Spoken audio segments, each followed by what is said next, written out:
కరీంనగర్ వి convention హాల్లో Venkat foundation ఆధ్వర్యంలో గంప వజ్రమ్మ 3వ విద్యా పురస్కార్ కార్యక్రమం నిర్వహించారు.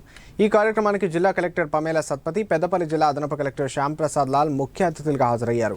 కరీంనగర్, సిరిసిల్ల జిల్లాలో 10 జీపీఏ సాధించిన ప్రభుత్వ పాఠశాలలకు చెందిన 120 మంది విద్యార్థులకు ఒక్కొక్కరికి 3000 నగదు గోల్డ్ మెడల్ను అందజేశారు.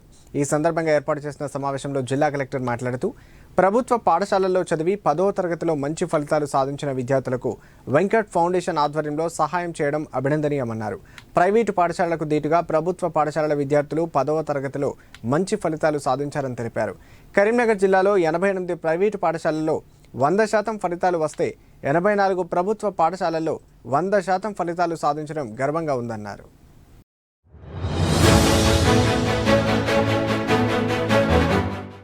వెంకట్ గంప.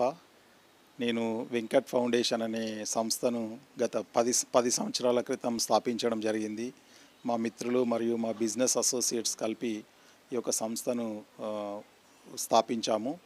దీనిలో ఒక 5 ఇనిషియేటివ్స్తో మేము పనిచేస్తున్నాము. ఒకటి మొట్టమొదటిది వెల్ఫేర్ ఇనిషియేటివ్.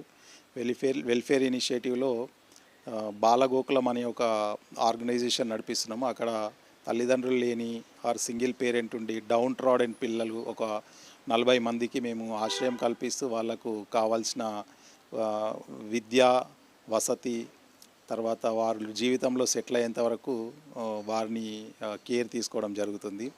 రెండవ ఇనిషియేటివ్ ఎడ్యుకేషనల్ ఇనిషియేటివ్లో మేము 10వ తరగతి ప్రభుత్వ పాఠశాలలో చదువుతున్న విద్యార్థులకు నోట్ పుస్తకాల గత 10 సంవత్సరాలుగా ఇవ్వడం జరుగుతుంది.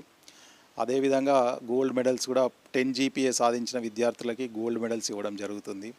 అలాగే యూత్ ఎంపవర్మెంట్ ప్రోగ్రాంలో ఇంపాక్ట్ అండ్ ఇన్స్పైర్ అని నిరుద్యోగ యువతకి వారికి ఒక career guidance and motivational programs కూడా చేయడం జరుగుతుంది.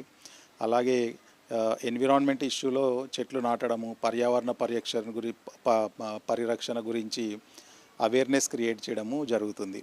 ఈరోజు 3వ గంప వజ్రమ్మ విద్యా పురస్కార్కు సంబంధించి ఈరోజు ప్రోగ్రాం చేయడం జరిగింది. దీనిలో కరీంనగర్ మరియు సిరిసిల్ల జిల్లాల నుండి 10 జీపీఏ సాధించిన 10వ తరగతిలో 10 జీపీఏ సాధించిన ప్రభుత్వ పాఠశాలని